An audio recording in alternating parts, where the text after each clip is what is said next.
It's just after 9 on this Wednesday morning. It's the 12th of January 2022. I'm Anthony Davis, and here we are, a brand new day. I'm in Los Angeles, California, hence why it's 9 a.m. Producer Carla is in London, and we're going to bring you an episode of Backchannel that you will never forget. So, lots to be involved with. You can wake up your device, say, then your message, and that comes through to me. You can follow the show on the chat facility. Just go to backchannel.tv and message me from there. And you're also welcome to watch the feed on YouTube if you don't have an Echo Show device. So what's coming up on the show today? Well, we'll be looking at the California Blueprint. That's Gavin Newsom's new proposal with what to spend his gigantic budget on. Prince Andrew, of course, son of Her Majesty Queen Elizabeth II, he has failed in his bid to get a civil sexual assault case against him dismissed by a US judge. We'll explain what the difference is between civil and criminal cases in this case. And also, as US consumer prices soar, we'll ask, where we'll be feeling it the most? And is it something you've already felt? And are you having to budget more with food and gas prices getting higher? And finally, we're going to look at this day in 1903. Harry Houdini performed at the Rembrandt Theatre in Amsterdam. We'll take a look at his great story and ask, who's your favorite escapologist? I would love for someone to come up with somebody other than Harry Houdini. Ironically, Harry Houdini's house, this is like typically LA, right? Harry Houdini's house is opposite my street. So as I come out of here and onto the main street, Harry Houdini's house is there. But let me just tell you very quickly why let me tell you very quickly why LA is so brilliant in my mind. Harry Houdini has never been to this house, right? He died in 1926 on October 31st, by the way. Don't ask me how I know that, I just do. And this house was built for him, supposedly. His wife stayed there a bit. The jury is out as to if he ever went there. The whole house burned down, right, and was rebuilt in like the 1950s or 40s or something. He died in 1926, bear this in mind. And so he's definitely never been to the current house. And yet, they've renamed the street Houdini Way. It's on all the tourist maps. People rent it, there's pictures of him, there's like busts of him, there's his name inscribed in the gates as you go in. The guy never went there. He never went there. I just think it's brilliant. And, you know, people are like, oh, you live up near Houdini's house. Yes. Yes, I suppose I do. The house that Houdini never lived in. It's a bit like when I went to the Hollywood Museum here, which is full of memorabilia from the movies, and I'm like, wow, look, there's the shoes from The Wizard of Oz, and there's all... And it turned out, after I realized, that nothing in there was authentic. Everything was repro, a reproduction. And I was like, wow, an entire museum dedicated to Hollywood, in Hollywood. The shoes, I think, I'll give credit to the shoes, were like a spare pair that she never wore. And the reason I actually went to the Hollywood Museum initially was because they were having a Batman exhibition up on the top floor, and I'm a big fan of the original TV series of Batman from the 1960s with Adam West and Burt Ward. So I'm looking at the Bat car, I'm looking at the Bat bike, I'm looking at all the costumes, I'm looking at everything, and I'm like, this is great. And then I discover the only thing that wasn't repro was Burt Ward's utility belt. His yellow belt that he wore around his waist was the only thing in the whole exhibition that wasn't reproduction. The Bat car wasn't the original Bat car, that was a new build. I was like, wow. And I paid for this. And I do think that's something like maybe it's quite exclusive to Los Angeles. It's just like, well, it looks like the original. What's the big deal? You're getting to see something that looks like the original. It's just fascinating to me. Anyway, This is where I live, and I choose it willingly. So, okay, let's go straight to the morning papers, because there's so much to talk about this morning, and I'm really excited about some of these subjects. So the first paper we're going to go to is the Aniston Star, the Jennifer Aniston Star, which her star shines so bright, doesn't it? And where is that from? Where is the Aniston Star from? Does it say? Alabama. It's Alabama. Okay, and they on this Wednesday morning lead with stray dogs and cats pose a challenge. You're telling me. Terrified. I'm genuinely terrified of any cat or any dog. I just am naturally scared.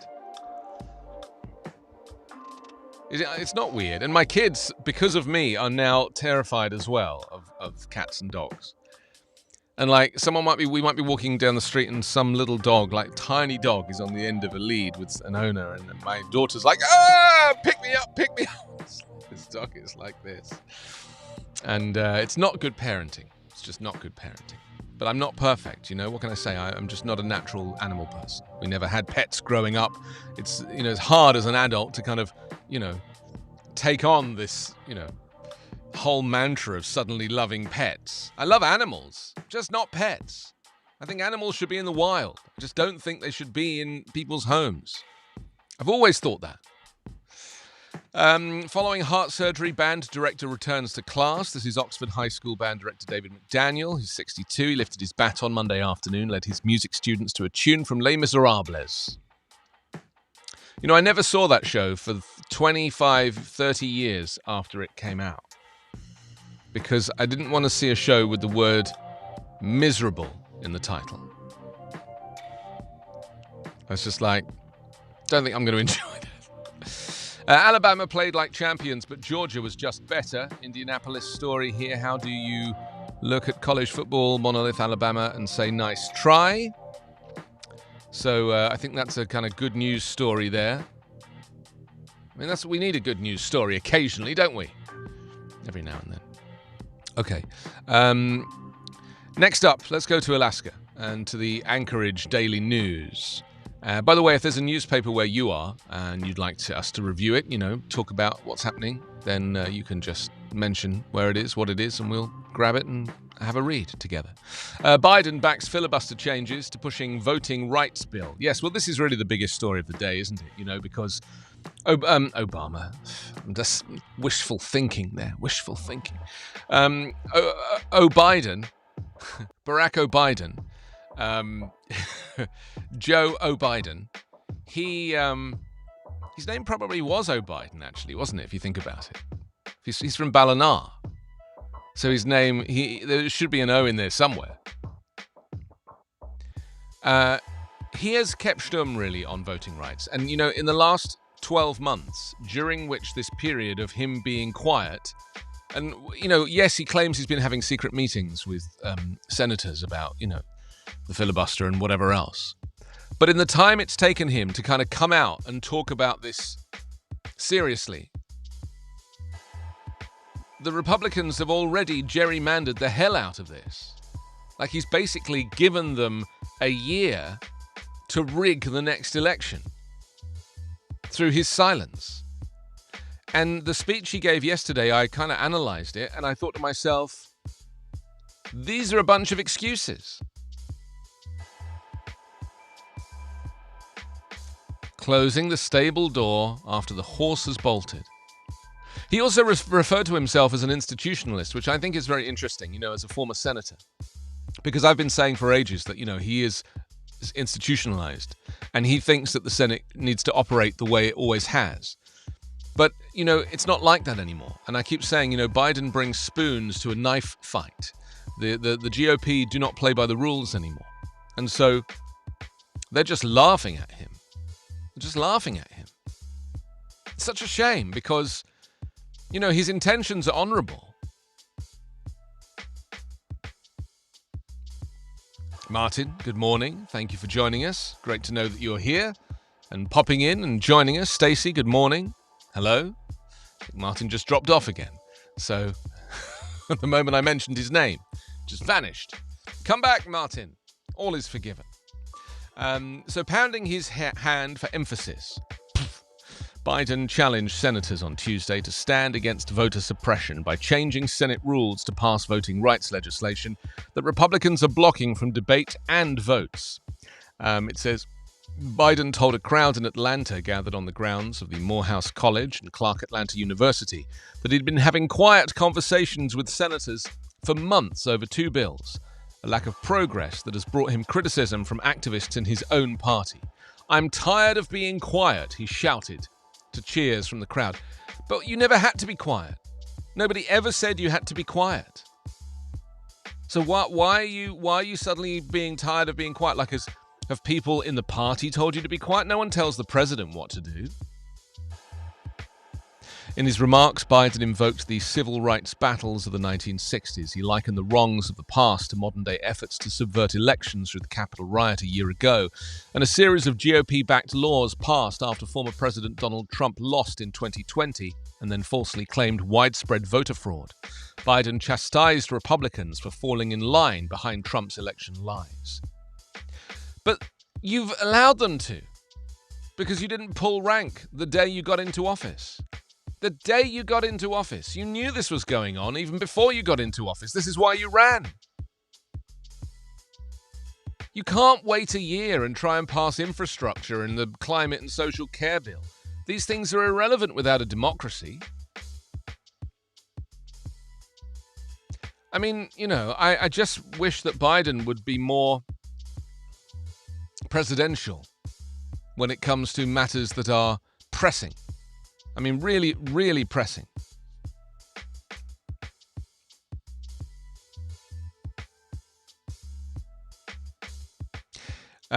Today we call on Congress to get done what history will judge, Biden said, pass the Freedom to Vote Act. Well, they're not going to. I mean, look, none of this is going to happen. You've got to understand something. Republicans don't want the John Lewis Voting Rights Act. They don't want the other voting rights bill that you've presented. They don't want any of it. They don't want it because their policy and their plan is that if fewer people vote, they have more chance of winning. They don't want more people voting. And all of these bills do is make it easier for people to vote. So of course they're not going to go for it. And of course there's nothing about these bills that interest the GOP in any way. Nothing. It is all about reducing the number of people voting. One drop box. Not making voting day a national holiday.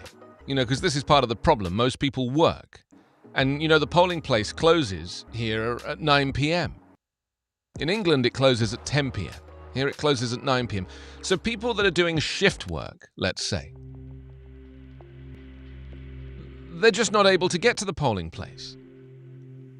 And the people that are doing shift work invariably are poorer people, and in many cases are minority groups. And this is why the Republicans don't want to have more people voting. They don't want it easier to vote because the minority groups in the main will vote Democrat. I mean, it's not even complicated. I'm not telling you anything new. Everybody should know this. Biden's speech was forceful, blunt, and explicit, brackets, and a year late. Referring to new efforts to limit voting access as Jim Crow 2.0, for the first time he directly advocated eliminating the Senate's vote-blocking device.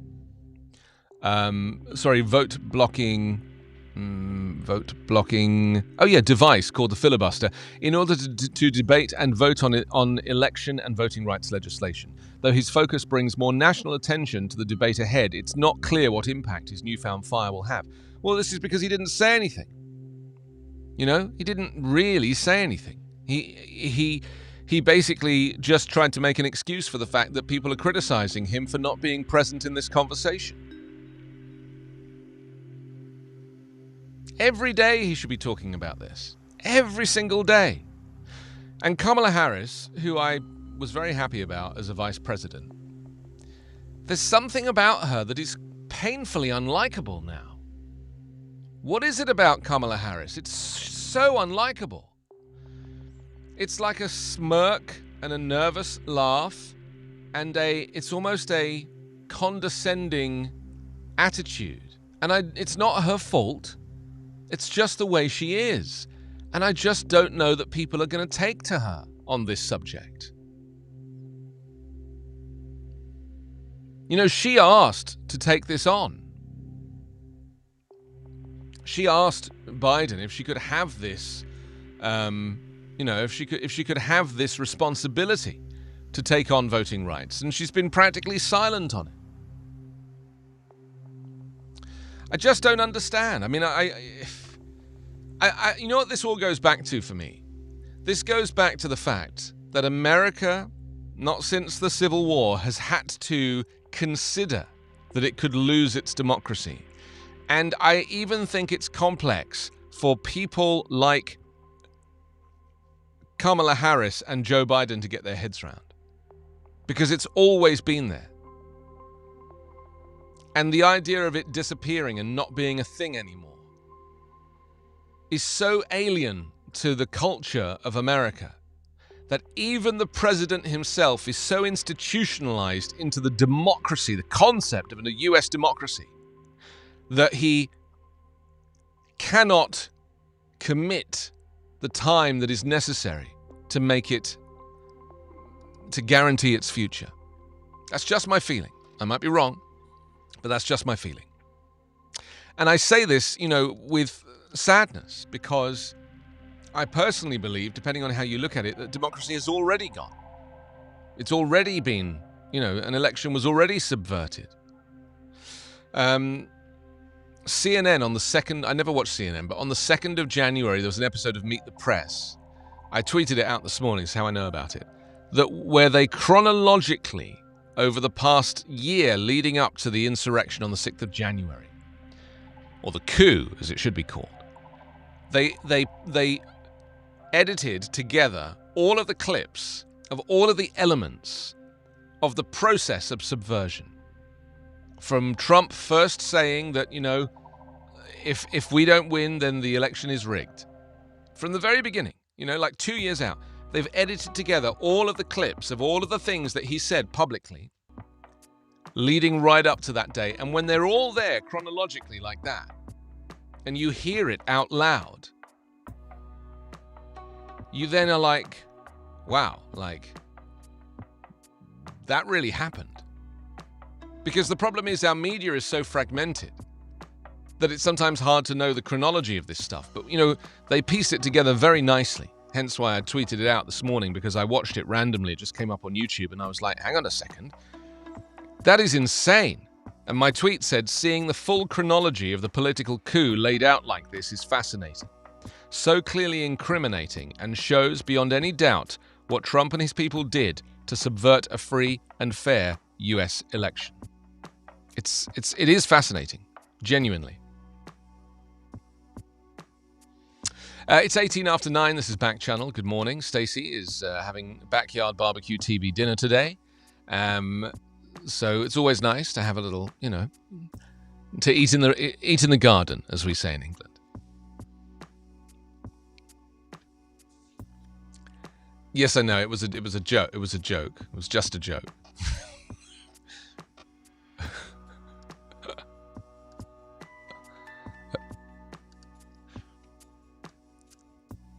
Okay, so here's a little thing about Kamala Harris that's very interesting. It says a one-time political rock star is having a brutal season in the polls.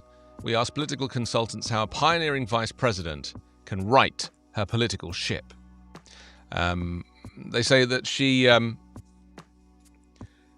can only act at the bidding of her president. That said, she should fast refashion herself as a West Wing subject matter expert and brain trust on a wide range of issues. To date, she has not, but that could be turned around by quietly demanding from Biden that he puts her more in the role of close advisor than human prop.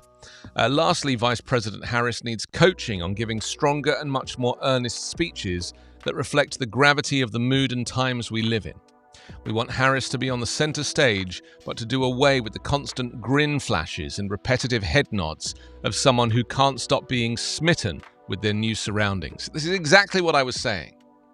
It's almost as if, she can't quite believe that she got this job. Every visible opportunity must offer a public glimpse of a strong and decisive future President Harris. Says her fate is intertwined with that of the administration she serves.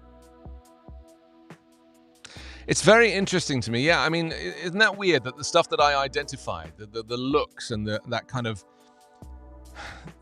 not being connected with the material is like the first thing they talk about. And actually, they've communicated it far more eloquently than I did. Be center stage, but do away with the constant grin flashes and repetitive head nods. See, that's what I thought came over as being condescending, that And actually, it's very unhelpful.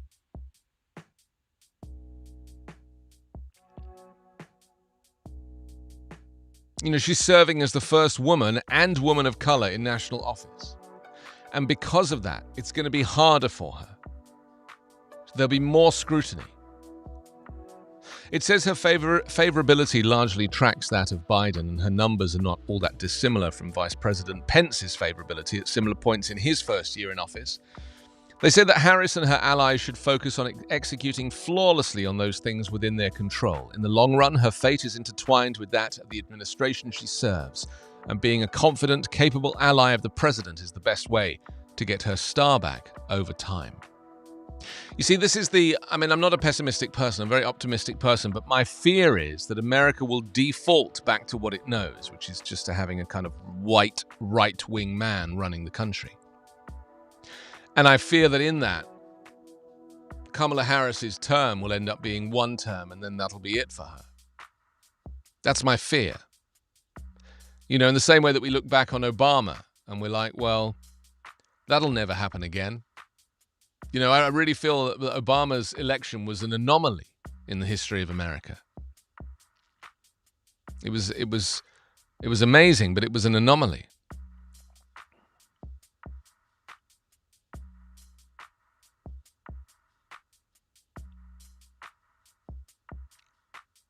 Harris is perceived, fairly or not, as synthetic and elitist. She has repair work to do on her image, and except for any high-profile actions in a future crisis or controversy, the repairs must be done a bit at a time, day after day, not by some dramatic reset that will be instantly recognized as artificial. Do you remember when she bought like a bunch of pots recently in a Spanish market? You hear about that? Oh my God, that was all over the newspapers. She spent $500 on some pots when she was doing a European visit. And she was photographed going into a store and buying them. And they were just like, this is really not the time to be going shopping for expensive homeware when most people can't afford to feed themselves. That's kind of what happened. What was it that she bought? I think it was like some Le Creuset style pots or some oven-proof dishes or something. I mean, she's a very wealthy woman. She could have ordered them at a later date. I just don't understand the mentality of like going to Europe to, communicate about, with the G8 or whatever the trip was. And then to feel the need to stop off in some, independent store to buy some. Does she not understand that could be so misconstrued? And of course, if you were to watch Fox News, which I do, they basically ran the video of her the whole time going into the shop and buying the pots and showing the cost of the pots and saying, how is it that she can be so blind as to what's happening in the world? And I actually agreed with them. Don't do it. Just don't do it. And the other criticism of her is that when she approaches the microphone to make a speech, because of her nervousness, I presume, she's kind of giggling and, grinning and smiling, and then goes to the microphone and suddenly becomes deadly serious in order to make a speech about a very serious subject. And this is something that's a big issue, isn't it? Because if you're genuinely serious about a subject, you will be serious that entire day, that entire morning. And you won't be jovial and laughing nervously. You'll just be in the right mood and mode to make the speech. And she doesn't realize that she is on camera even when she's off camera. The camera never stops rolling. And, the right-wing media are more likely to want to film her off camera than on camera. They don't care about the speech. They care about leading up to the speech. And I've seen them replay these clips of her. And it's embarrassing. It is embarrassing. I really want her to succeed, and I really want her to be the best vice president. And I think she is a very good vice president. But I think the problem is the communication and the messaging and the presentation. It's just so badly executed. It's so naive. Because we're living in a modern society of 24-hour news where they run out of stuff to talk about, so they will literally go to the clip of you before you make the speech. They care more about when you lose your place or make a mistake in the speech than the speech. That's the material. That's the footage. That's the stuff they're craving. And it's unjust. I get that. I get that it's unjust. But I also recognize that, the media has a huge amount of power these days. I mean, if you saw Ted Cruz going on the Tucker Carlson show the other day to apologize for referring to the insurrection as a terrorist event, if you saw the groveling that went on, it showed the hierarchy. Ted Cruz is a senator, albeit with no intellect, but he is a senator. And yet he went on television to the most watched news show to grovel and apologize for referencing multiple times throughout, this has been Ted Cruz's angle about the insurrection, that it was a terrorist attack. Domestic terrorists. And yeah, okay, well, maybe it was, it's one way of looking at it. I actually think I'm surprised that you want to take that approach. But that was Ted Cruz's approach, and he stuck to it because he doesn't have an intellect and doesn't consider the consequences. And then he goes on Tucker Carlson on the most watched TV news show and apologizes. And Tucker really rinses the apology out of him. Fascinating. But what it does is it shows the level of hierarchy. That Tucker Carlson as a TV news host has much more status politically, power-wise, than Ted Cruz, a mere senator. That's what it shows. It reminds me a little bit of Reagan. Reagan, they say, was selected as a candidate for the GOP all those years ago, I think in the late 70s, because he was an actor, and a very good actor. He could convey emotion. He could deliver a speech. He understood how to capture the mood of the nation. But who was controlling Reagan? Well, it was big business. It was the banks. And there's a very famous Reagan speech that he gives on a kind of balcony. And there's a guy who comes up to him, and you hear it on the hot mic. Guy comes up to him halfway through the speech and says, "Speed it up a bit." Now, who do you think that is? Do you think that might be the vice president? Do you think it might be an advisor? Do you think it might be a speech coach? Who do you think it is? It was the CEO of a major bank. I forget which bank it was. It could have been Merrill Lynch, or it could have been one of the big US banks.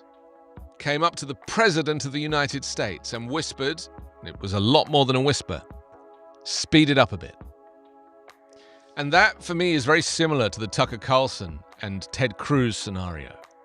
That fundamentally the politicians are often just puppets at the hands of the wealthy. And, and invariably it's conservatives, because, of course, the conservatives are the ones that are more likely to be in bed with big business. Kelvin has joined us. Good morning, Kelvin. Nice to know that you're here on the show. Michael's in Virginia. Welcome to Backchannel. It's 9:30 precisely here on the West Coast, 12:30 Eastern, and it's the 12th of January 2022. We're discussing, Biden backing the filibuster changes to push voting rights bill. It's all very well Biden backing it, but they're not going to be able to do it, are they? Just because the president wants to. I'm telling you, they're going to end up doing all of these policies through executive order, not passing them as bills. Lynn, good morning. Lynn, thank you for watching the show. Nice to know that you can see me. I wish I could see you, but I can't. But it's a pleasure to be here inside your Echo Show device. So you're welcome to talk to me. You just say the word, whatever your wake-up word is for the device, Echo or whatever you called it, and then the word say, and then your message, and I'll be able to hear it. Well, not hear it. I'll see the words. I'll see the words. Which mask, what test? Surge spreads epidemic of confusion on the front of the Anchorage Daily News this morning. Tiffany Lee wants to trust the government's guidance on the coronavirus, but the messages are so confusing now that she's enhanced her precautions, going back to seeing friends only outdoors in New Hampshire in January, often without masks on. Sorry, with masks on.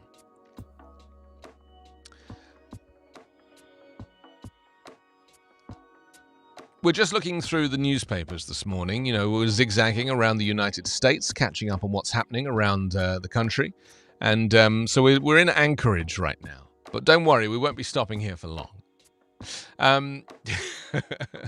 In Houston, Mark Thiessen was all in on vaccinations last year, but now with all the conflicting information about when and whether to get tested, he completely avoids pandemic news. When 3 members of his family got what felt like head colds over Christmas, they didn't bother to get tested or quarantine. As Americans push into a third winter of viral discontent, this season has delivered something different. Amid the deep polarization about masks and vaccines, amid the discord of whether and how to return to pre-pandemic life, a strange unity is happening. Well, yeah, the unity is that people are so confused. And the reason they're confused is because the pandemic is evolving. Omicron is so different to Delta. Delta, you could basically see it coming and run away from it, metaphorically. Omicron is everywhere. Everywhere you turn, you're going to come into a cloud of Omicron because it's in the air. And and this is why everyone's getting sick. But, the vaccinated are not getting sick for long. 3, 4, 5, 6 days. And then the unvaccinated are the ones, tragically, who end up in hospital. Because, the brilliant thing about these mRNA vaccines is that they are able to adapt to these various strains. Not completely. It's not an Omicron vaccine. It's a Delta vaccine, effectively. But there is enough movement in the mRNA vaccine that enables it to give you enough protection to stop you getting seriously ill. And I think that's very interesting. Okay, so that's the Anchorage Daily News. I don't want to stick around in it for too long because I appreciate that. If you're not from Anchorage, you'll be like, what, why, what, who, what? Okay, where to next? Let's go to, the Arizona Daily Sun. There we go. We're doing Arizona next. I'm going to do that for Stacey, who's in Texas. Flood area gets emergency sirens. An emergency siren will soon warn the neighborhood below the museum fire burn scar of imminent flooding. The Coconino County Board of Supervisors unanimously approved the purchase of emergency notification sirens during its meeting on Tuesday as part of the continued response to the repeated flooding of the 2019 museum fire burn scar that engulfed homes, businesses and city streets during the 2021 monsoon season. The siren will serve as an additional warning for those living in the Flagstaff neighborhoods of Paradise, Grandview, and Sunnyside, as well as the Mount Eldon Estates and Lockett Ranches neighborhoods in the country. Yeah, it's like an air raid siren, basically. Not a bad impression, I'd say. Not a bad impression. Do you remember when Donald Trump went to Paradise and he couldn't remember the name of it and referred to it as Pleasure? Yeah, that actually happened. It actually happened. He went to Paradise to look at the wildfire, the aftermath of the wildfire, and he couldn't remember the name of it, and he referred to it as pleasure. And in my head, I was trying to think how he could get from paradise to pleasure. And it brought up all horrific images of him in a compromising situation. It was not a fun day. Speaking patient's language. Yes, what? Sorry, what? Northern Arizona's Healthcare's Cardiovascular Institute, or CVI, in Flagstaff, now offers translation services for its patients in Navarro and Spanish. Who's here? Oh, Cindy's joined us. Hi, Cindy. Thank you for joining us.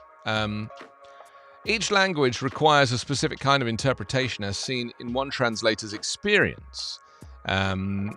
In her role as translator, she says she stays with patients during their appointments, interpreting and answering questions. She says the service's impact can be seen in a patient's response.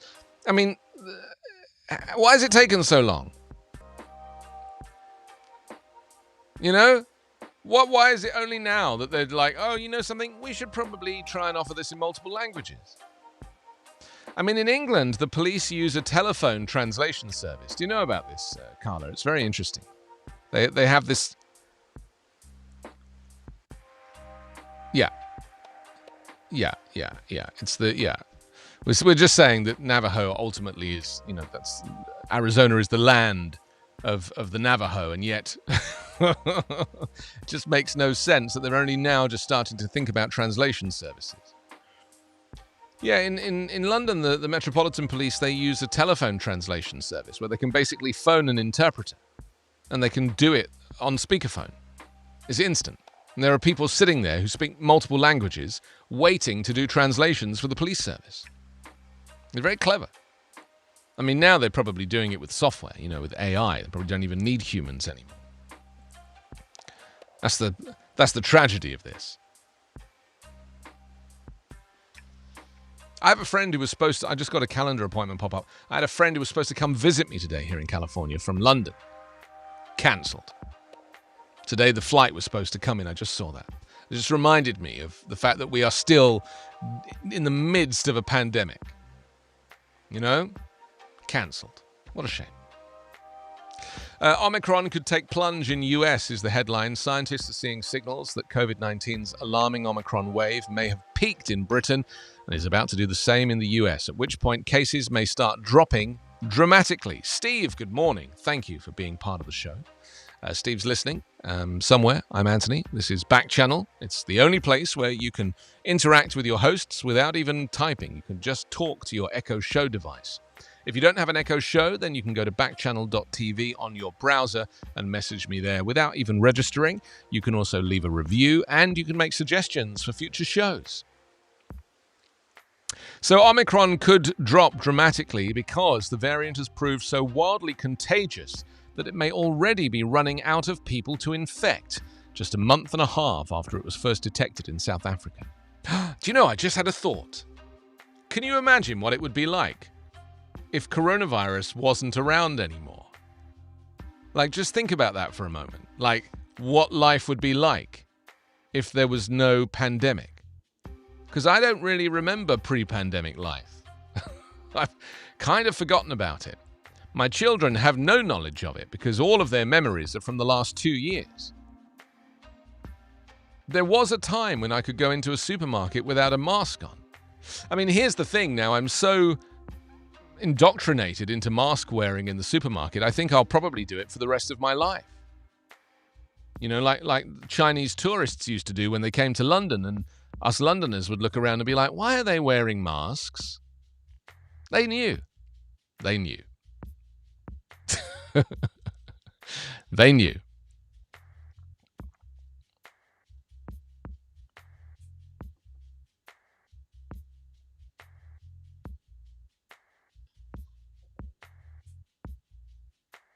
Some good tunes tonight. I'm really enjoying the tunes right now. Jordan, thank you for joining us. Good morning or good afternoon, depending on where you are. Welcome to Backchannel. It's 20 minutes to 10 here on the West Coast, 20 minutes to 1 Eastern. This is Backchannel on the 12th of January. We're taking a look at the Arizona Daily Sun this morning and looking through the morning papers. And also hi to Light and Steve, Cindy, Lynn, Kelvin, Michael. Thank you for being part of Backchannel. It's a whole new thing. And now that you found it, you will never leave. The Bakersfield Californian is the next newspaper that we're going to look at this morning. Rapid tests doled out to students see few results reported. Oh no. This is as bad as that story about Ron DeSantis yesterday, who it turned out had been stockpiling a million rapid tests for so long that they'd all expired. And now that, he's got a million. I've been into like 100 supermarkets to try and find a rapid test. 24 pharmacies. Sold out. It's all they say, sold out. It's because Ron DeSantis kept them all in a warehouse for too long. It says last Thursday, Kern County school districts began to distribute 195,000 rapid COVID tests from the state to K-12 students, one for just about every student in the public school system. The state's goal was to provide students with a way to take a COVID test as they returned to class from winter break. Well, the California Department of Public Health instructed school districts to encourage parents to share the test results of students, positive or negative, with Kern Public Health. But so far, few have. I mean, that must be because they're negative. I presume, because you do a home test. If it's a negative result, you're not encouraged to share that data normally. Even the Binex test that I once bought successfully in a pharmacy. There's like an app thing on it that you can tell them if you are positive, but not if you're negative. It says, despite a winter surge in COVID-19 cases that produced a single-day record on January 3rd of more than 1,500 cases, the results of just 80 home tests, both those passed out at schools and acquired in other ways, have been reported within Kern County since January 1st, according to the public health spokesperson. Jordan says no. Jordan's in Texas. What is no in reference to? Is that, are you having a nice day? Have you eaten lunch yet? Maybe you could let me know. Just say the word, whatever your wake-up word is, followed by say, and then your message. Then you can chat to your Echo show. Newsom touts health plan. Well, we're going to talk about this a little bit later, but it's a very important story. Governor Gavin Newsom in California visited Lamont on Tuesday to debut universal access to health care regardless of immigration status. The new policy was part of Newsom's 2022-2023 state budget proposal, which he announced on Monday, dubbed the California Blueprint. The proposal would expand Medi-Cal coverage to an estimated 764,000 undocumented immigrants beginning in January 2024. Previously, Newsom expanded Medi-Cal to cover young adults and those over the age of 50, regardless of immigration status. Now he seeks healthcare coverage for those who have been left out. From a podium set up in the back parking lot of the Lamont Community Health Center, Newsom described the moment as the culmination of a long-held idea. He said, "We are manifesting this principle, this fundamental notion that so many of us have been preaching for years and years and years. And here, in the largest state in our union, the state of California, we are positioned with this budget to be able to deliver on what we've been promoting, universal health care for all."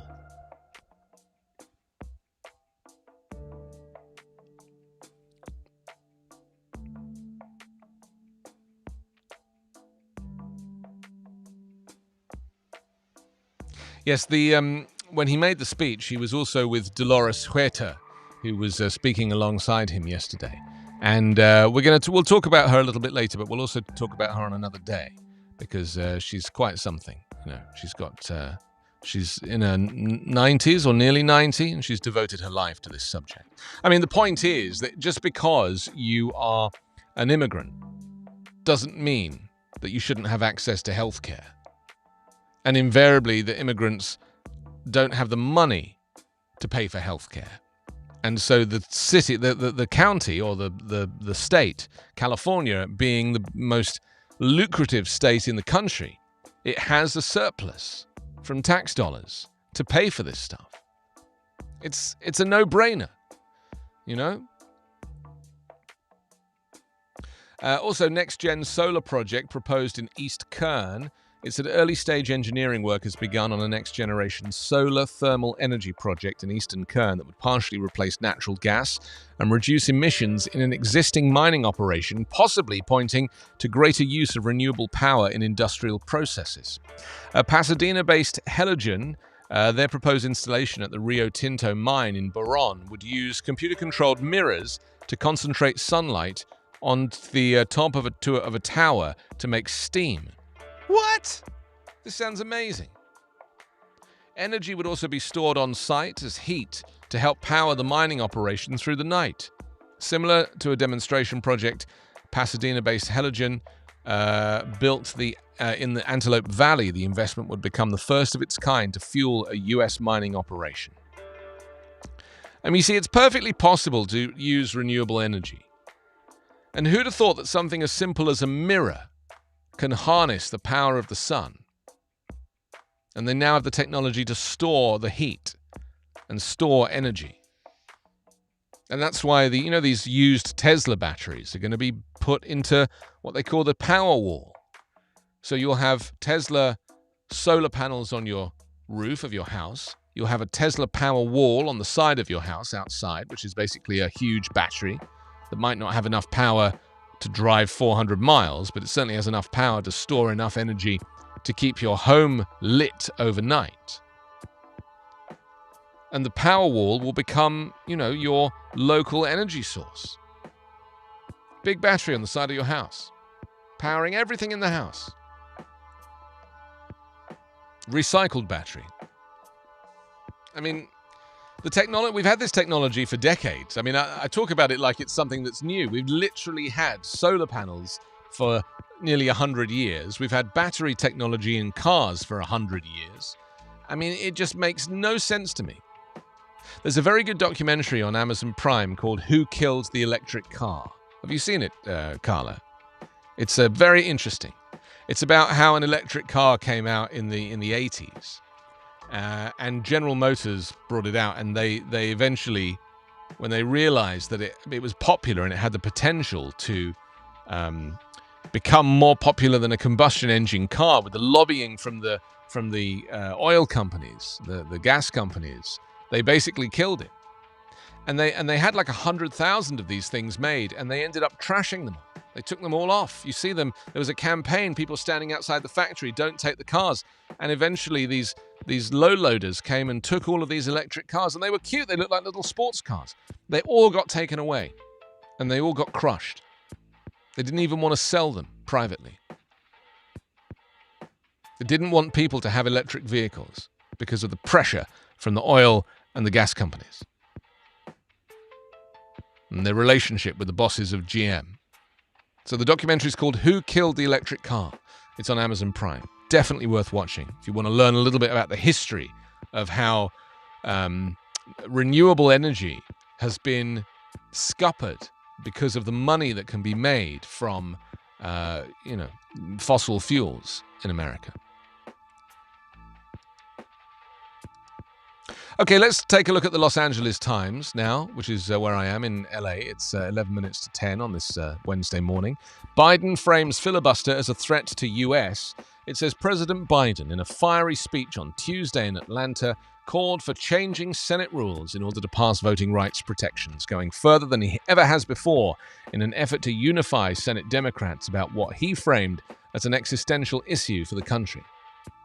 Biden, whose support for the legislative filibuster softened in recent months, endorsed changing the rule that allows the minority party to block any bill that doesn't have the support of 60 senators, and lamenting that the Senate, where he served 36 years, has been rendered a shell of its former self. Biden said that if Republicans continue to block debate on 2 voting rights bills, we have no option but to change the Senate rules whichever way they need to be changed. So, When he says whichever way they need to be changed, I'm just trying to think how he's going to do that. Maybe he knows something that we don't. He said, as an institutionalist, I believe that the threat to our democracy is so grave that we must find a way to pass these voting rights bills. Let the majority prevail, Biden said in a speech at the Atlanta University Center Consortium, a partnership for 4 historically black colleges and universities. Stacey, welcome back. Let me think about this argument for a second, because Democrats want more people to vote, and they don't want more people to vote because they want to win. And you have to understand the difference in the debate here. Democrats believe in democracy. That's the fundamental belief of their party. And democracy is everybody having a share of the vote. That is democracy pure and simple. That is why Democrats want more access to voting. Early voting, mail-in voting, drop boxes, national holiday on voting day, open the polling place up earlier and later. All of those things. Anything that enables someone to have their right to vote, right? That is democracy at work. It is not because they want to win. It is because they want everyone to have a vote. And this is what Republicans don't understand. Republicans, they project their own philosophy onto Democrats when they have this conversation. So they basically think because Republicans, their mantra is if fewer people vote, then the GOP are more likely to win. And so they apply that logic to Democrats. So they think that Democrats are trying to make it easier to vote because they want to win, because they know that they're more likely to win. And Republicans want to reduce access to the ballot box because they know that that's more likely to make them win. Because that's the math. You know, the math is that invariably Democrats don't vote as much as Republicans do. And therefore, if more Democrats vote, then the likelihood is that Democrats are more likely to win. And I really, really, really can't stress the importance of this conversation. Because, you know, people tend to project their views. So like a criminal person will just presume that everybody wants to steal. Because that's all they know. That's in their DNA, that's in their blood, that's in their genes. They're a criminal person, they've had a criminal life, so they just presume that other people would steal as well. They can't. What's the big deal in stealing? They don't see that difference between right and wrong because that's just their heritage and that's their culture. And that, I fear, is what's happening with Republicans now. You know, trying to steal the election, as they did, subvert the election. It's all on tape. It's all on video. It's not like it's a secret. I mean, I listened to a full hour of Donald Trump trying to get Brad Raffensperger, a conservative legislature, to find 11,000 more votes on the phone. Brad, I just need to find 11,000. He said it on tape. So my point is, what is my point?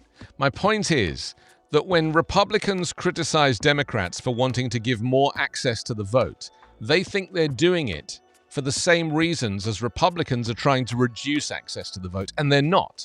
They're doing it because they believe that everybody should vote, even if they want to vote Republican. And that's what Democrats care about. They want Republicans to vote Republican. They want Democrats to vote Democrat. They believe in democracy.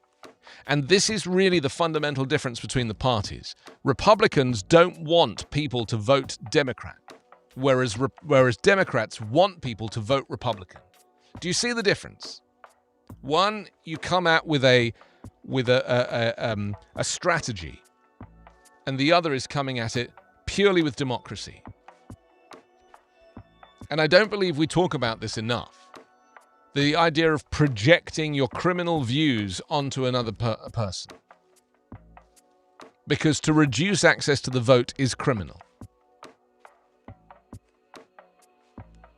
And yet, that's what's happening now, and has been happening for the last year, where they're adjusting these boundary lines, the gerrymandering, and of course, putting people that are supportive of Trumpism into these legislature positions. The people that will certify and count the vote in the states are people who are sympathetic to Trump's cause. I was reading this morning that Mike Pence is very likely going to be running for president, for the candidacy for the GOP, and genuinely thinks he can win.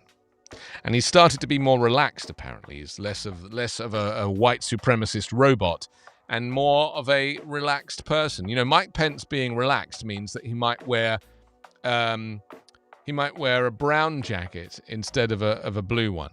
That's him being relaxed. Is there anybody whiter in America than Mike Pence? I don't believe there is. So there we go. That's how the LA Times frames this Wednesday morning, with Biden talking about the filibuster being a threat to democracy. Classes start amid strain from skyrocketing cases. Hundreds of Los Angeles Unified School District employees rushed to campuses to help cover for absent teachers and staff. Students waited in long lines to get on campus after the health screening system sputtered during morning rush. And in many classrooms, empty desks reflected both a massive increase in positive coronavirus cases among students and pandemic-worried families who kept students home. So, this is obviously a concern, certainly for me as a parent of children in the LAUSD school system. 62,000 kids test positive, forcing a scramble for staff as students' parents seek reassurance. So, no breakouts at my kids' school yet, though, interestingly. Cautious, yet we still get out and live. It says as cases soar, Angelenos say they won't hide from the virus. This may not be a catastrophe. As coronavirus cases soared across Los Angeles last week, Jennifer Chan entered Olvera Street's Casa California in search of the colorful and decorative papel picado for her baby shower. It's such an LA thing to hear. I wanted something that said California for the party, said Chan, a La Mirada resident who is 6 months pregnant and whose East Coast family was flying in for the event. Plus, I really want to get out of the house for a change. She works as a computer programmer, has generally been extremely cautious throughout the pandemic, getting vaccinated and boosted as soon as she was eligible, and leaving her home as little as possible. But recently, she's longed for the normality of her pre-pandemic life. Well, a few months ago, she agreed to allow a close friend to throw her an in-person baby shower. And over the last 2 weeks, she's ventured into grocery stores and even dined at 2 restaurants. Wow! I've been to a couple of restaurants, but I'll be honest, I just don't want to anymore. I've kind of forgotten how to do those types of things. I've really genuinely forgotten how to socialize in that kind of way. I've really kind of got used to just staying home. Here's an interesting thing. I don't know if you're aware of this, but you know the culture in America of ordering in? You order from a restaurant, order a meal, and you go pick it up on your way back from work, or you have it delivered. That doesn't really exist in England, where I'm from. So culturally, I've had very interesting conversations with friends. Because in England, we traditionally might order a pizza occasionally. But the idea of putting an order in at a restaurant and then picking it up on your way home from work, no one ever did that. It was just not a thing culturally. Now, obviously now with Uber Eats and these various, Dash Door and various, or DoorDash, I think it's called, various different sharing economy products, it's becoming a bit more popular. And it's been very helpful during the pandemic that you can do that. But I never order in. It would never occur to me to order food from a restaurant and eat it at home. And yet a lot of American friends that I have done only that during the pandemic. Only that.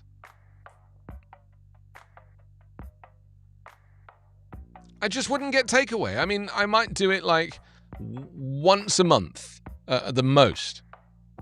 It would never occur to me to get takeaway.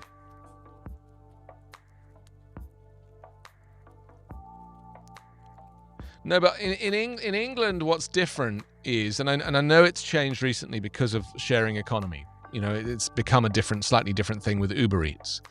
But traditionally in the UK, you might order a pizza because pizza is a delivery item. It is designed for delivery. But the idea of ordering a meal from a restaurant and it being packaged and you collecting it on your way home, that is what happens here. No, it could be like just a regular meal from a regular restaurant, not necessarily like a Chinese takeaway or an Indian takeaway. You know, in London, those things are quite popular and prevalent because those meals are designed to be served in boxes and packets. But we're talking about like salmon fillet on a bed of couscous or something, you know? I mean, in contrast, in England, they sell a lot of freshly made packet meals in supermarkets. And I used to find this on the way back from work in London. I would actually see people in line in the supermarket buying literally a TV dinner for one.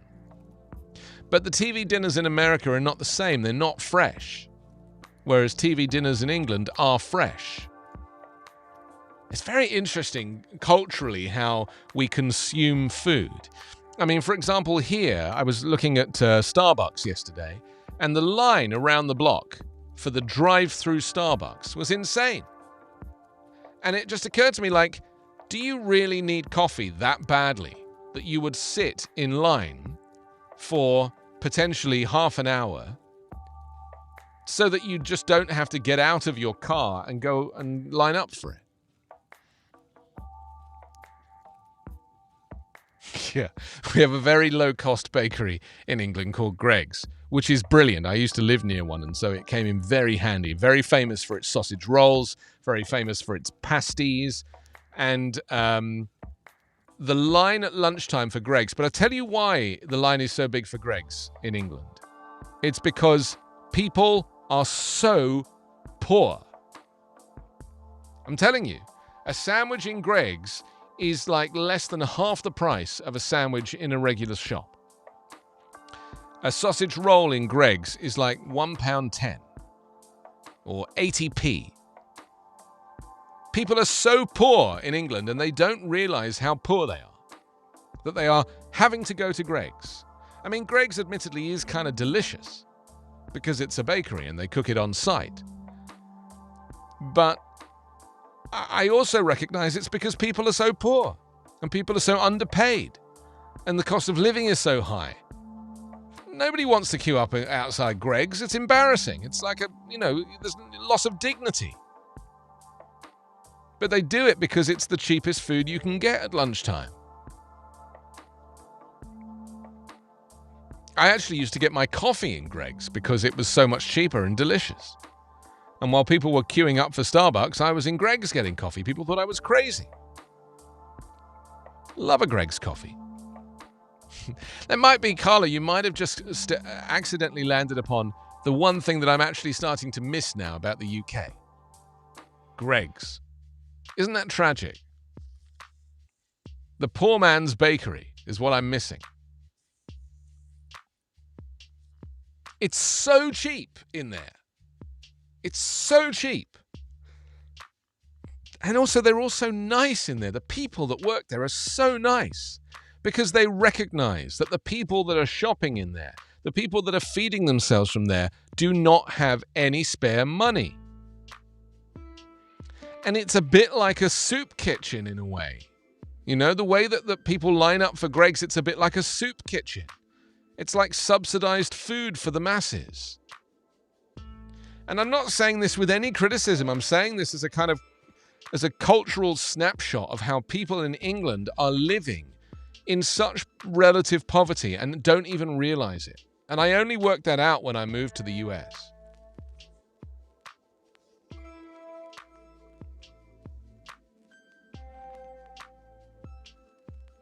Yeah, but it's because it's cheap. People go there because it's delicious and it's cheap. And fundamentally, why spend £7 on a luxury sandwich if you can spend £2.50 on a Greggs sandwich? Because then there'll be more money left over for beer. I mean, that's how it works in England. You know, people would rather spend their money on alcohol than on food. Whereas in LA, from my experience living here, and I can't speak for the rest of the country, but people would rather spend their money on a sandwich than on alcohol. Because there isn't a drinking culture here in the US like there is in England. In England, everyone is drunk all weekend. From like Friday afternoon, 5 p.m., people are basically drunk until Sunday early evening. And then they try and sober up enough to go to bed and wake up the next morning and go back to work. Whereas in America, you can get the sandwich you want. They don't sell prepackaged sandwiches. You get the sandwich you want. You get a bespoke sandwich. But England doesn't do bespoke sandwiches. The biggest sandwich chain in the UK is Pret, and it's all pre-made, prepackaged sandwiches. You don't get a choice. Pret has opened in New York. I've seen it in New York. But it's not as popular as it is in England because in America, people like to be able to choose their sandwich filling and their favorite kind of bread and all of these things. You know, this is what people want.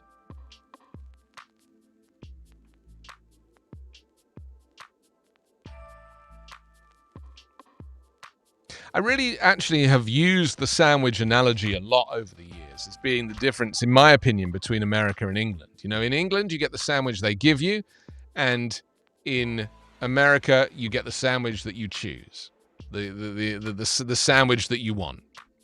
And that's how this feeling of freedom and the American dream is really encapsulated in the sandwich. Get the sandwich you want.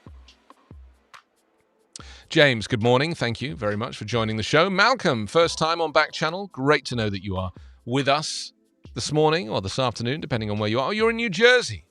Oh, welcome. So if you've ever been over to Manhattan, you may have seen the Pret-a-Manger sandwich chain. You know, there's a few of them there. I'm trying to think where the one that I remember is. And they're kind of near Hell's Kitchen, maybe. Okay, 6 minutes after 10 here on the West Coast. Let's move on with the newspapers because time is upon us. We're just looking through the newspapers. This is what we do. We kind of whiz through the local newspapers of the country. We're going to stay in California now, but we're going to go to Redding, California, for the Record Searchlight. Biden backs filibuster changes to push voting rights bill. It says, pounding his fist for emphasis, President Joe Biden challenged senators on Tuesday to stand against voter suppression, urging them to change Senate rules in order to pass voting rights legislation that Republicans are blocking from debate, and votes. Biden told a crowd in Atlanta that he'd been having quiet conversations with senators for months over the two bills.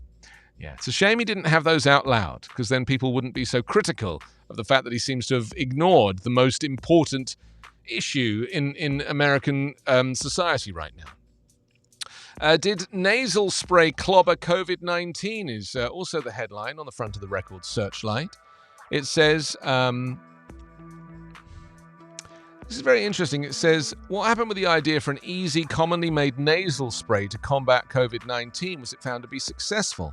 They say, well, the answer to create a simple-to-use method to ward off COVID-19 didn't work out as a local doctor had planned. The study was partially conducted in Redding in December 2020 before approved vaccines became widely available. The nasal spray study was part of a Stanford University-sponsored effort that came to Shasta Regional Medical Center to find study participants in cooperation with Dr. George Dome, the Redding ear, nose, and throat specialist, who helped bring this idea to the fore. Interesting. So it didn't happen. The rest of the story is on page 5. There is actually a nasal spray that I used to use in England, which you can't buy in America. And it basically got me through most of my radio career to stop me from getting sick. Do you know about it, Carl? I'm sure you've used it. It's called Vicks First Defense. Do you know about First Defense? But First Defense specifically, not just Vicks anything. First Defense is a specific nasal spray that stops you getting a cold. And if it doesn't work, they give you your money back. That's how serious they are about this product. It's 2 squirts up each nostril. Now, I still buy it. I get it imported now via Amazon. It's called Vicks First Defense. And I tell you, whenever you were starting to think, I might be getting sick, you can't take it as a protection, as a pre-protection. You have to, when you feel like you might be getting sick, 2 squirts up each nostril, a couple of times a day, you won't get a cold. It's a life-changing product. And do you know why they don't sell it in America? because they want you to get sick. Because that's how they make money. I'm serious. Why would they want you to stop getting a cold? I mean, they sell some products that supposedly do a similar thing. Like vitamin C drinks, but nothing like Vicks First Defense. It's an absolute godsend of a product. I have no idea what's in it. I think it's a topical thing. But it's a very, very interesting product. And it's very interesting to me that they don't sell it in America, but they sell it in Europe. And I would like to know why. And is there a reason why maybe it's blocked in the US? I don't know.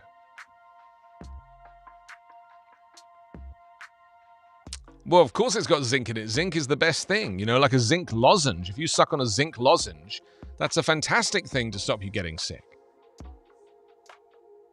But I promise you that I actually think that Vicks First Defense could actually be a protection against COVID. Because I've not had COVID, and I've been using Vicks First Defense regularly for the last 2 years whenever I felt like I might be getting ill.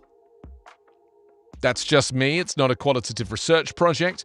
I'm just telling you that there is clearly something in it that is keeping me from getting sick. And when I used to work on the radio every day, I would, if I felt like I was going down, 2 squirts up the nostril, boom, back on the show.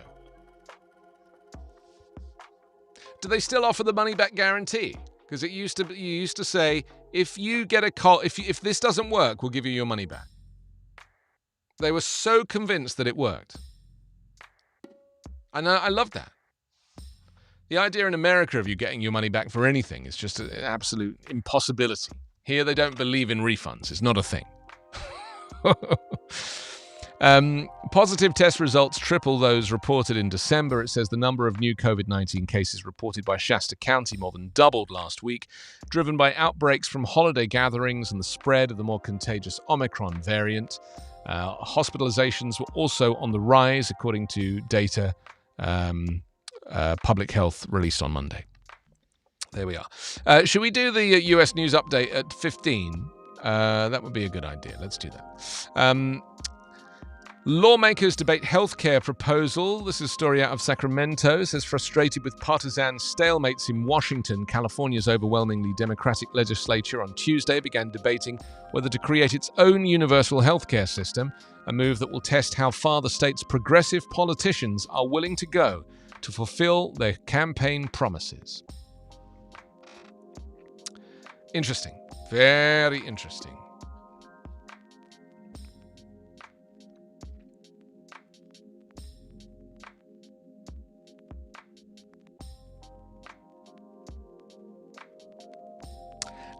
What else do we have here? That's kind of it, really, on the front of the record searchlight. Let's jump now to the Hartford Courant in Connecticut. Most teachers feel unsafe is the headline. They say union desires remote option. Employees plan to wear black to work today in protest of conditions. Interesting. 70% of educators say they did not have access to N95 masks or at-home rapid tests before returning from winter break, according to the survey. And, well, I'll tell you why. Probably because in some places, teachers are having to teach students that aren't wearing masks. You know? I mean, do you think in these Republican places like in Texas and Florida, where the governor is changing the rules so that there's no mask mandates for children, do you think in those classrooms where the children are not wearing masks, do you think the teacher is also not wearing a mask? Because if I was a teacher standing up in front of 20 or 30 unmasked children, I would want to be wearing a mask. Probably 2 masks. And a kind of, tarp and a yashmak. And do it from behind a screen. In a separate room. Remote. I mean, it just... Why you would actively encourage people to not protect themselves from a pandemic makes no sense to me.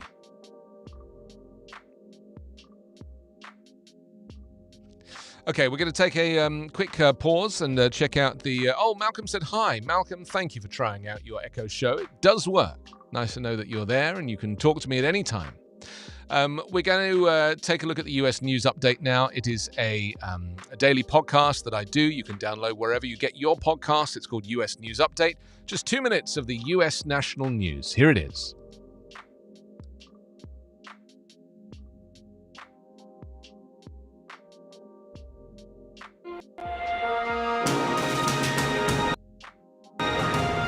It's Wednesday, January 12. From the Volley Network, this is your daily US News Update. I'm Anthony Davis. President Joe Biden on Tuesday made full-throated appeal for US voting rights legislation stalled in Congress and said Democratic lawmakers should make a major change in Senate rules to override Republican opposition.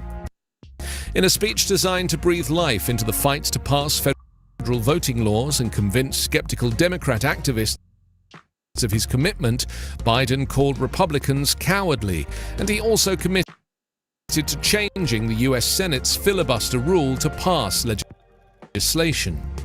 Calling it a battle for the soul of America, Biden put the voting rights effort on par with the fight against segregation by slain civil rights leader Reverend Martin Luther King Jr. Republicans must choose which side of history they want to be on, Biden said, contrasting American civil rights heroes with some of U.S. history's most notorious white supremacists. Biden likened the voting rights effort to the struggle against the assault on the U.S. Capitol on January 6, 2021 by supporters of former President Trump, an attack Biden called an attempted coup. His tone echoed remarks last week on the one-year anniversary of the attack, reflecting a new White House calculus after a year focused on working with Republicans. Not a single Republican has displayed the courage to stand up to a defeated president to protect America's right to vote. Not one, Biden said, referring to Trump and voting rights. Republican lawmakers in 19 states have passed dozens of laws, making it harder to vote. Critics say these measures disproportionately affect minorities. Your daily US News Update is part of the Volley Network. To hear my live daily morning show, ask your Amazon Echo device to open Backchannel.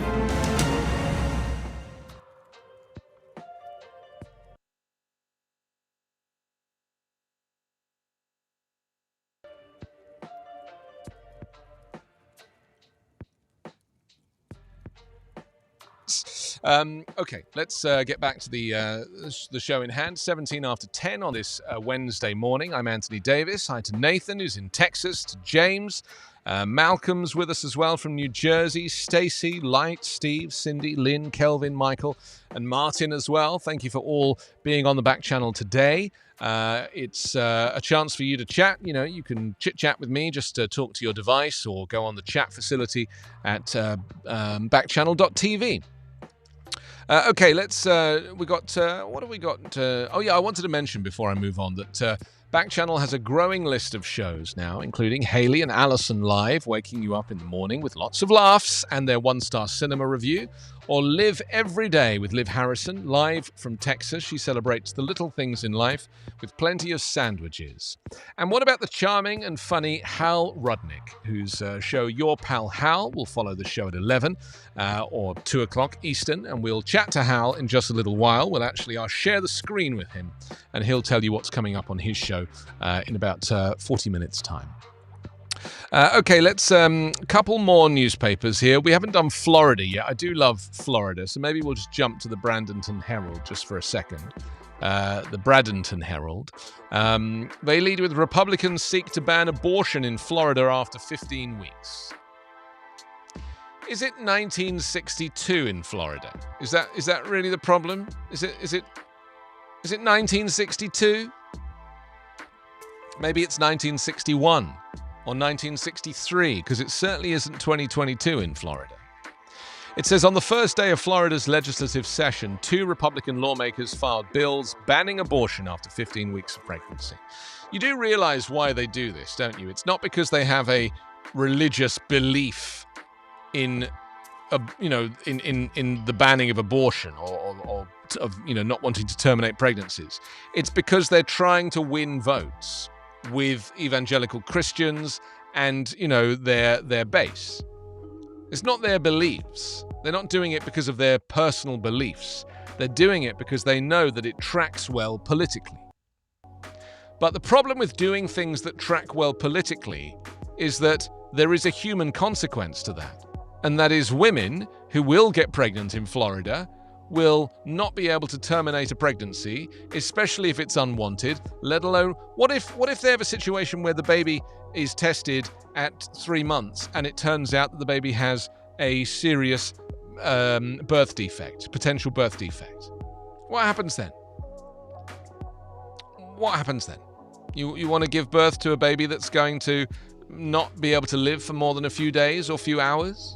You want the woman to carry that baby through full pregnancy for another 6 months, only to deliver a baby that will not live in the world? I mean, is that what you want in Florida? You see, you'll notice that the 2 Republican lawmakers that filed these bills, Senator Kelly Stargell and Representative Erin Grawl, they filed the bills on Tuesday, turning up the temperature on what promises to be one of the most contentious legislative debates of the year. With a conservative-dominated U.S. Supreme Court and a state Supreme Court dominated by Republican appointees, anti-abortion activists see a unique opportunity to pass abortion restrictions this session. Why? For any reason other than to win, and I mean, I wouldn't even mind. It's a safe seat, This is not what the people want. This is what a very small faction of evangelical people claim they want, but they're doing themselves a disservice because fundamentally the only person that should have a choice as to whether or not this ever happens is the female who is carrying the child. It should be her choice, nobody else's choice. Not old white men telling young black women how they can live their lives, what to do with their body. Bernie Sanders really puts it in a very interesting way.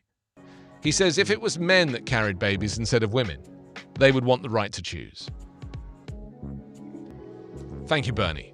It's as simple as that.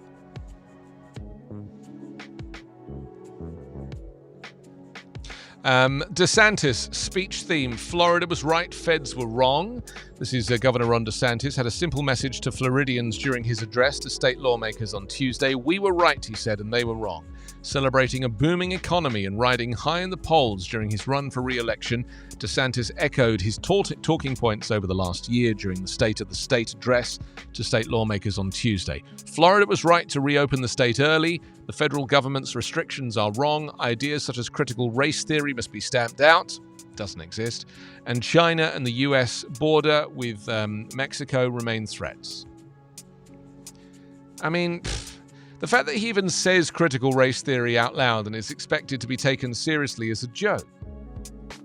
Critical race theory is a module that's done in some very few universities for people who are over the age of 18. It's a very advanced study and theory about how you educate people in understanding the importance of integration in modern society. It is not something that is taught in first grade, second grade, third grade. It's not an elementary school or a high school conversation. It is not taught. It is not on any curriculum. It does not exist. And yet this desire to kind of talk about it like CRT, like it's some thing, making it a thing, it's pure propaganda. Are you saying that what you don't want, fundamentally, is you don't want teachers to acknowledge the fact that America has a checkered past when it comes to race? Is that what it is? That you would like to maybe keep quiet about the slavery that was arguably the darkest period in American history? You don't want to mention it. You don't want kids to know that it existed. You don't want to know that black people were dealt a far worse hand than white people and continue to be. Is that what you crave? Because to erase history, to eradicate history in class, it's not critical race theory, it's racism. What you're saying is you want to teach racism in schools, but you don't want to teach critical race theory, which is to be aware of the fact that racism might be a thing. So the mere fact that DeSantis can put critical race theory together in a sentence and say that that is a threat to the state is a lie.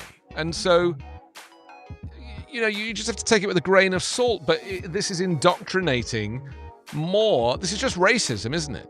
It's basically saying that you do not want anything race-related to be part of the curriculum. Because critical race theory as a thing is not taught in schools. It is a very rare module done in some universities for people that choose to take it. Also, why are some streetlights purple in Florida? There is a simple answer. I'm pleased that the important stuff is being announced here. Drivers throughout Florida may have noticed some streetlights giving off the wrong kind of glow. A large number of LED streetlights are shining a mysterious purple color instead of the normal bright white light. Those lights aren't a trendy new approach to lighting the roadway. They're defective, according to Florida Department of Transportation. LED lights are known to be brighter and more efficient than fluorescent bulbs, but they use a special filter to produce white light. The state's transportation agency said design flaw in a certain model of streetlights is turning them blue. Just like the politics, eh? Just like the politics. Okay, that's Florida done and dusted. Shall we move on to our conversations now? Shall we talk about Gavin Newsom and this health coverage for all? It's quite interesting. California being the first state to offer health coverage for all immigrants under the governor's proposal. Can you imagine what would happen if Governor Ron DeSantis announced this for Florida instead of Newsom announcing it for California? Can you imagine how that might be received if Ron DeSantis got up and said, right, all immigrants aged 26 and younger are now eligible for a program, and those aged 55 and older are eligible to get free health care. Can you imagine that coming out of the mouth of Ron DeSantis? People will be like, what? What?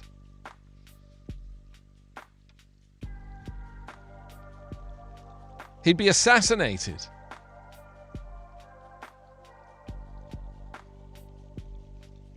More than 3 million California residents are set to be uninsured in 2022. People who are currently eligible for insurance through the state's covered California marketplace account for 28% of the state's uninsured population, while undocumented immigrants made up 65%. It would be the first state to offer health coverage for all immigrants under the governor's proposal. And all low-income residents in California, regardless of immigration status, would be eligible for the state's Medicaid coverage under Newsom's state budget proposal. The governor proposed $286 billion.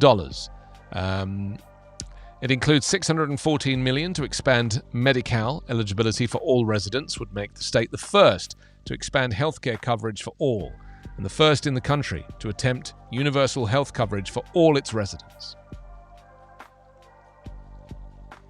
I mean, it makes me feel really proud, you know? Yeah, it's a great sense of pride to know that a state wants to embrace, support, and it's not even, this isn't like, oh, we're giving you money. It's not like we're giving you luxury items.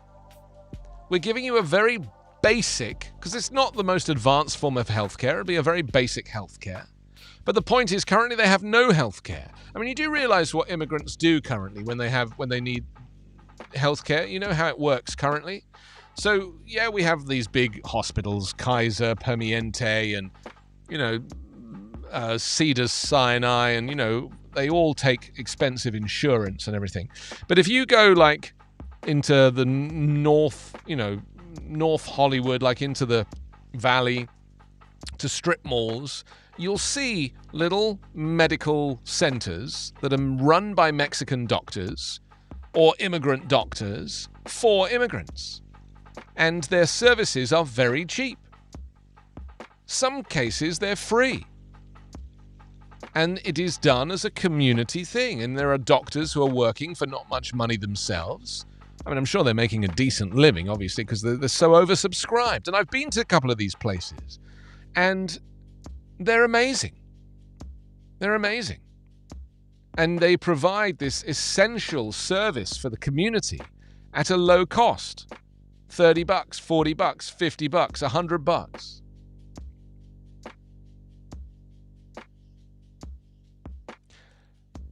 I actually went because it was a Christmas. It was a Christmas like 3 Christmases ago before the pandemic, so it would have been Christmas 2019.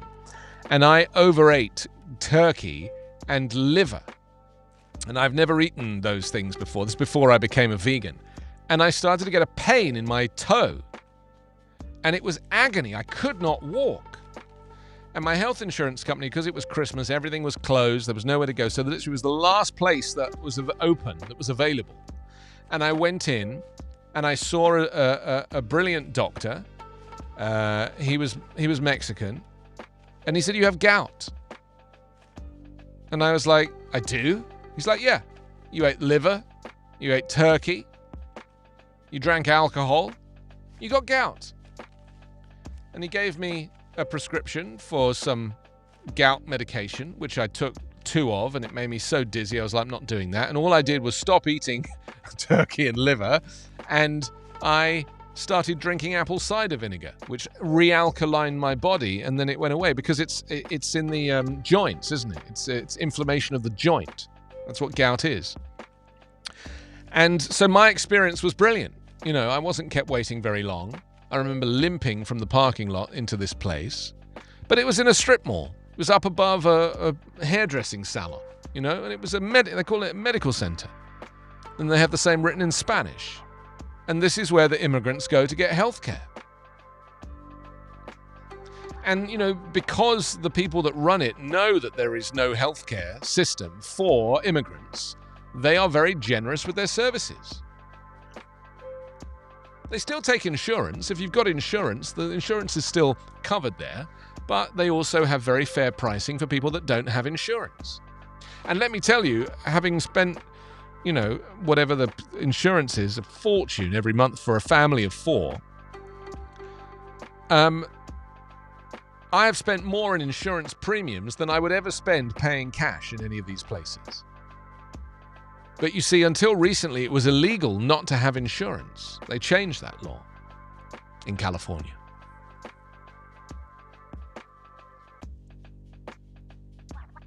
More than 3 million Californian residents are set to be uninsured in 2022. People who are currently eligible for insurance through the state's covered California marketplace account for 28% of the state's uninsured population. So the proposal will mean that hundreds of thousands of currently uninsured Californians will be able to access life-saving critical health care, according to a statement from the California Immigration Policy Center. It's amazing. I mean, the other concern is that people just won't sign up for it because they'll be nervous of it. They won't understand it, or there'll be a language barrier, or there'll be something that prevents people from understanding the significance of this. And this is why, and we'll go back to the conversation we were having earlier about, when Gavin Newsom made this announcement and, what got up on the podium and why he, chose, why he chose Dolores Huerta to speak alongside him yesterday when he was announcing this, because she is a lifelong campaigner for this.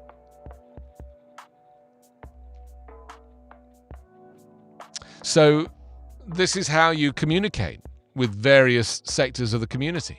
So you find community leaders, community organizers, and you communicate through them.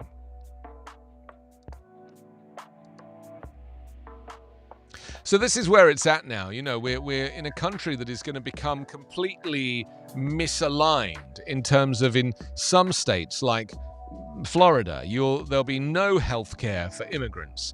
There'll be no opportunity to get a legal abortion for anybody. And so in California, they'll be literally giving abortions and healthcare away like it's Christmas.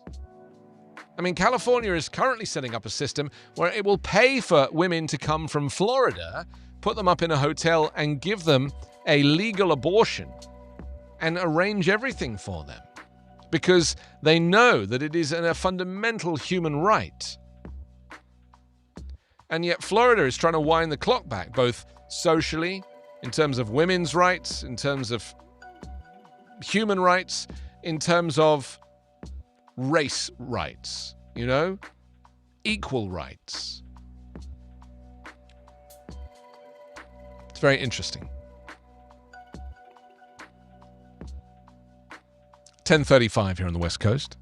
1:35 Eastern. This is Backchannel. I'm Anthony Davis. So Prince Andrew has failed in his bid to get a civil sexual assault case against him dismissed by a US judge. This is Virginia Giuffre, who is suing the Queen's second son, saying he sexually assaulted her on 3 occasions when she was under the age of 18. And, this has been an ongoing thing for so long. And what we wanted to talk about was why a civil lawsuit, as a personal lawsuit, can be brought, but an individual can't bring criminal charges. Just talking about the difference between the two. As we know, Prince Andrew was friends with Jeffrey Epstein and Ghislaine Maxwell, and he mixes in the wrong crowds. Put it that way. He was a party boy. Now he's like an old fat man who doesn't sweat, but back then he was a sweaty party boy. He liked to drink and he liked to party and he liked the company of young women, and everybody knows that. And that was a thing. And he got married and had a couple of kids, and that went wrong. And so, I mean, he's just like everybody else, basically. He's just like a regular person. He's as flawed as everybody else. But fundamentally, if he knew that he was with somebody who wasn't quite old enough to be to be in that situation, he should have stepped away, and he didn't. And now, all these years later, he's going to pay the consequences. But he's not a subject of US jurisdiction, which is why it makes this case much more complex, And many civil lawsuits were brought against Ghislaine Maxwell and Jeffrey Epstein, which led to the US government ultimately bringing criminal charges against them. And Ghislaine was found guilty of recruiting and trafficking young girls to be abused by Jeffrey Epstein at the end of last year. She's now awaiting sentencing. But I wonder what the fate of Prince Andrew will eventually be. He already paid Virginia Giuffre an amount, £500,000, I think, was it? Or dollars, to kind of buy her silence. And his argument was that was already settled. But what she's saying now is, as a civil case, she can't be silenced. And, I also think we're living in different times now. I think since the Me Too movement, nobody should be allowed to get away with anything ever, even if they have signed a non-disclosure agreement. An NDA loses its value when it comes to people's human rights. Buying the silence of sexual assault. I mean, it's just so offensive. And here we are in 2022, and stuff like that doesn't wash. In the same way that banning abortion in Florida just seems so antiquated. Whatever your views, I'm not denying that you can have Christian values and not believe in it. I'm not denying that. You can have your view, but that means you just don't engage in abortion yourself. It doesn't mean you stop everybody else from doing it, especially in an increasingly secular society.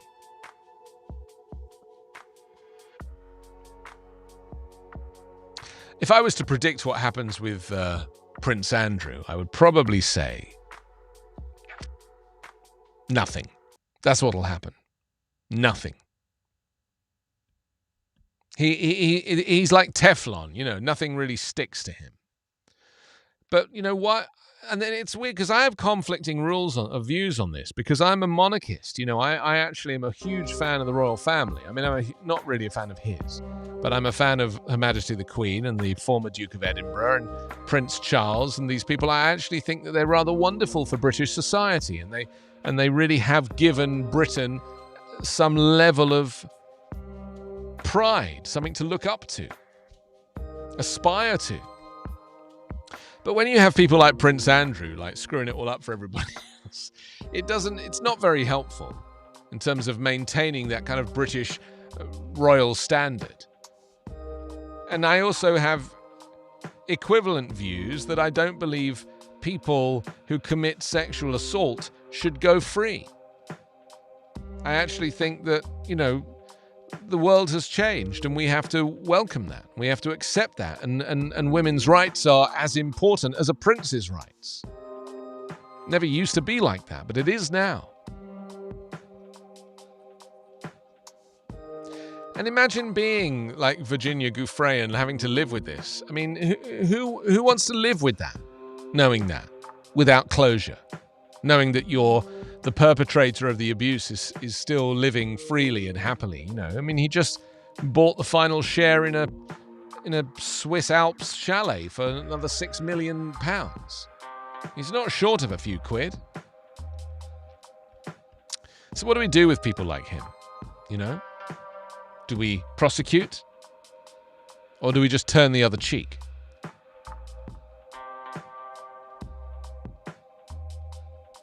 And I wouldn't mind, but, he gave an interview on the BBC a couple of years ago with an interviewer called Emily Maitlis. And he just lied all the way through the interview. It was so obvious that he was lying. And she was very good with her questioning. And until now, the royal family and people in positions of authority, whether it be Donald Trump or Conrad Black or any of these kind of, wealthy, powerful people. Conrad Black, incidentally, is a Canadian billionaire media mogul who the character of Logan Roy is based on in Succession. He actually wrote a book. He was pardoned by Donald Trump recently. I don't know if you're aware of that. And he then wrote a book about how wonderful Donald Trump was. Conrad Black, not known for his writing, wrote an entire book, supposedly, I'm sure he got someone else to write it for him, about how wonderful Trumpism is. Received a pardon from the president. This is how the powerful operate. What's his book called, the Conrad Black book? I mean, it's really like the title is it's such a kind of brown-nosy title. It's something like, why Trump is the best man to lead the country. Something like that. By a man who was pardoned by him.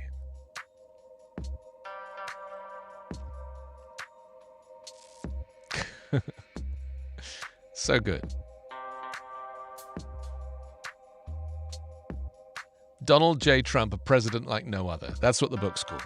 And it's written by a man who got done for fraud and all various criminal enterprises, got pardoned by the president, then writes this wonderful book about him. It's like payola, reminds me of the kind of payola scandal. Do you remember that with the Colonel and Elvis and getting records played on American radio stations? It's like payola. 10:43, this is Backchannel. I'm Anthony Davis. We're going to catch up with your pal Hal shortly and find out what's happening with him and his show. Yeah, if you're watching, log in, sign in, and we'll have that conversation because I want to talk about Harry Houdini, and I'll happily do it before you or after you, but either way.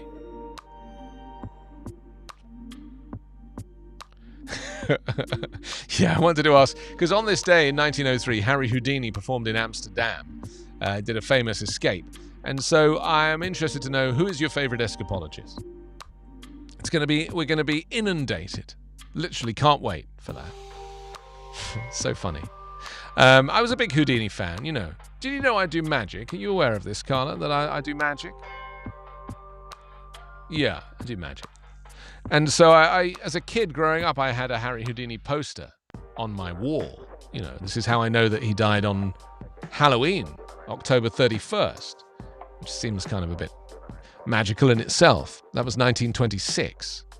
But according to history, Harry Houdini performed at the Rembrandt Theatre, Amsterdam on the 12th of January 1903 and escaped the police station at Havelmansteeg in Amsterdam on the 21st of January. Based on the Sphinx Volume 1, Number 11, January 1903, we know Houdini was at the Rembrandt Theatre in Amsterdam in Holland on that day. I mean, there's such little information about this that they've basically had to piece together like where he was and on what day. They found some German postcards of him that kind of give photographic evidence that he used an image for the poster, and where he did an earlier escape in Dresden in Germany, and it's very interesting.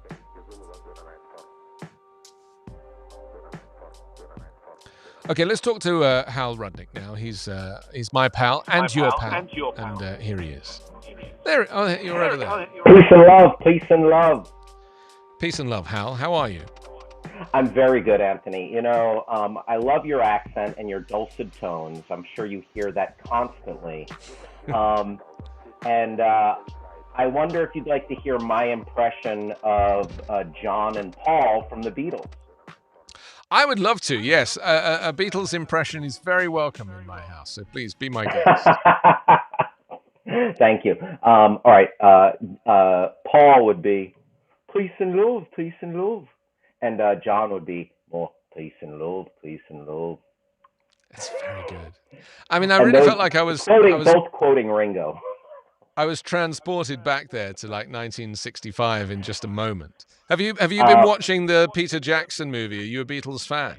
Yes. You know, I'm a middle of the road Beatles fan. I appreciate their imprint and their mastery and their legacy, of course, and I really enjoy their music. But I didn't think I'd get as engrossed in that documentary as I did. I loved it. I was immersed. I felt like I was hanging out with the Fab Four, watching them conjure that genius. Yeah, I mean, I'm only halfway through the first episode. I have a vested interest in it because my mum worked opposite the Apple building on Savile Row. And she actually came out that day when she heard the noise. And so in the movie, in the anthology movie, and I haven't got to the point that it happens in this, you can see my mum standing there in the street looking up. No. Yeah. So. Oh my goodness. Yeah. Anthony, so what a lovely connection. That's brilliant. It is great. And my brother is actually in a Beatles tribute band.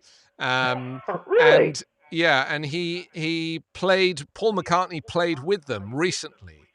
So they seriously. So they're not really a Beatles tribute band anymore. They are actually the Beatles now.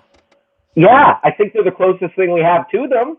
Yeah. But that's like a bucket list. Like, check that, life achievement unlocked. Right. Yeah, big time. You're in the tribute band. Okay, so not just any tribute band, a Beatles tribute band, and the man, the myth, the legend that is Paul McCartney. Wow. Super cool. I'm glad my nonsense with the my impressions led to you revealing those wonderful anecdotes. Very cool. Tell us what you've got coming up in your show, Hal. So coming up, we've got we're going to talk about some trending stories, some pop culture, and then we're going to revisit a question that we asked Twitter yesterday. It's a segment we call Wrong Answers Only. And I don't want to put you on the spot, Anthony, but we can have maybe a little back and forth on it. So our question was, if a job interviewer asks you, what is your greatest strength? What do you reply? And wrong answers only, please. So my answer would be job interviewing. I love that. And then maybe follow that's up. That's like a meta answer, isn't it? It's like an answer within an answer within an answer. Job interviewing is my wrong answer. When we jump in, I'm writing that down. When we jump into the segment, I'm gonna say Anthony Davis gave us the wonderful meta answer, job interviewing, and then I would follow that up. Like if I was saying that to the interviewer, can't you tell? Aren't I crushing this? Right. Yeah, the That's only reason wonderful. I give that answer is because I once went to a careers advisor when I was like 15 or 16, and they concluded that I would be a good careers advisor for a living. Well, that's like in high school going to the guidance counselor Yeah, and them saying, "Have you thought about being a guidance counselor?" yeah. But the interesting thing is that's actually quite a good prediction for me because I can imagine, I don't remember this event other than that answer, but I can imagine me going into a careers advisor and basically just telling them exactly what they should be doing when they leave school rather than me. Right, right. We don't change. People don't change. As much as we want, yeah, it stays the same. It's different day, same stuff. Anthony, were there any stories that really caught your eye today? Well, my specialist subject and favorite subject is the rise of fascism and the fall of democracy, and so Mm-hmm. really the biggest subject was Joe Biden finally a year later saying that we need to do something about voting in America, Yeah. and it just occurred to me that in the year that he's been silent on this subject, he has given an allowance to the Republicans to basically gerrymander their way through all of the states and to put all of these Trump sympathizers into the legislatures.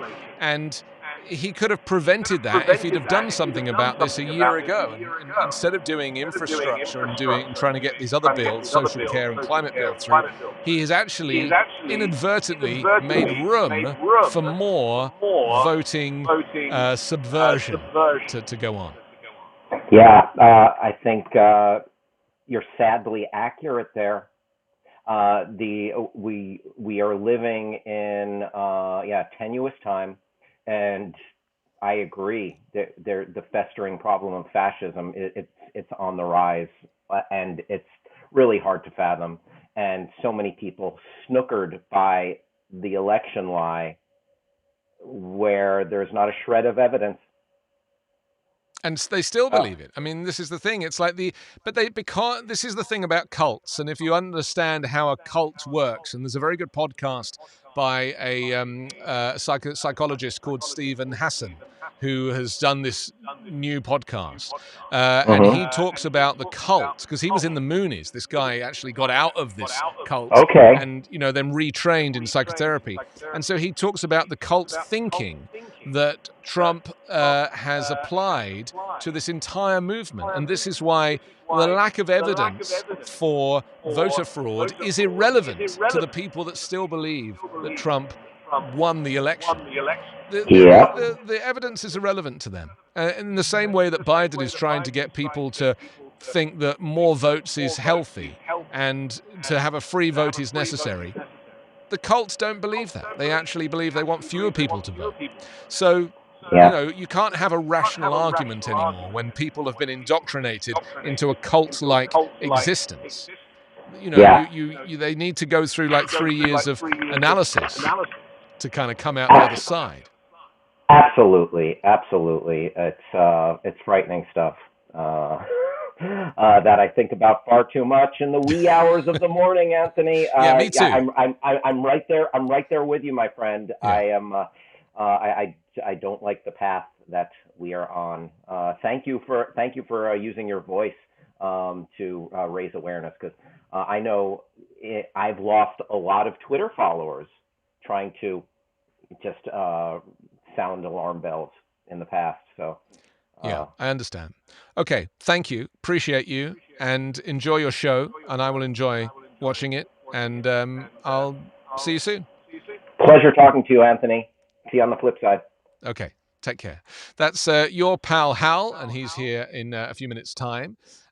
We've been discussing, all sorts this morning. If I was to do a little recap very briefly, we started way back talking about California's blueprint, giving the free universal health care to immigrants who might not have it. We've been looking at Gavin Newsom's proposal for that, discussing Prince Andrew and him being potentially, finally caught up in a court case, which he's managed to evade for like 20 years.